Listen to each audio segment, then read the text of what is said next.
The Federalist, number 30, by Alexander Hamilton. He was born in 1755. He died in 1804. He was born in the British West Indies and moved to New York at the age of 17.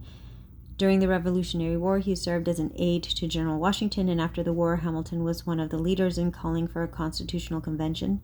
As Secretary of the Treasury, Hamilton established a federal monetary system that is still influential. The Federalist Papers were a series of 85 newspaper articles written by Hamilton, James Madison, and John Jay between October 1787 and May 1788 to support the proposed Constitution. They were published primarily in two New York newspapers, the New York Packet and the Independent Journal. All of the essays were published under the name Publius. Number 30, concerning the general power of taxation, discusses the authority of the federal government to tax citizens. This paper, published December 28, 1787, in the New York Packet, is one of 52 written by Hamilton. To the people of the state of New York, it has been already observed that the federal government ought to possess the power of providing for the support of the national forces, in which proposition was intended to be included the expense of raising troops, of building and equipping fleets, and all other expenses in any wise connection with military arrangements and operations. But these are not the only objects to which the jurisdiction of the Union, in respect to revenue, must necessarily be empowered to extend. It must embrace a provision for the support of the national civil list, for the payment of the national debts contracted or that may be contracted, and in general for all those matters which will call for disbursement out of the national treasury. The conclusion is that there must be interwoven in the frame of the government a general power of taxation in one shape or another. Money is, with propriety, considered as the vital principle of the body politic, as that which sustains its life and motion and enables it to perform its most essential functions. A complete power, therefore, to procure a regular and adequate supply of it, as far as the resources of the community will permit, may be regarded as an indispensable ingredient in every constitution. From a deficiency in this particular, one of two evils must ensue. Either the people must be subjected to continual plunder as a substitute for a more eligible mode of supplying the public wants, or the government must sink into a fatal atrophy and in a short course of time perish. In the Ottoman or Turkish Empire, the sovereign, though in other respects absolute master of the lives and fortunes of his subjects, has no right to impose a new tax.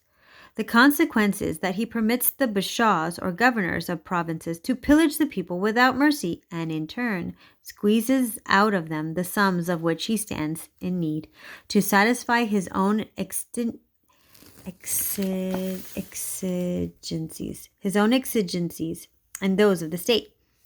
In America, from a like cause, the government of the Union has gradually dwindled into a state of decay, approaching nearly to annihilation.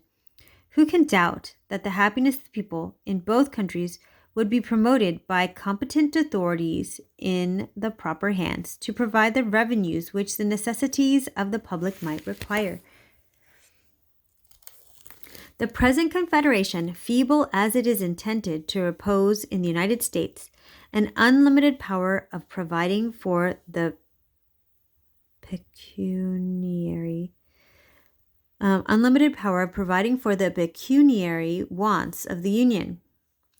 But proceeding upon an erroneous principle, it has been done in such a manner as entirely to have frustrated the intention.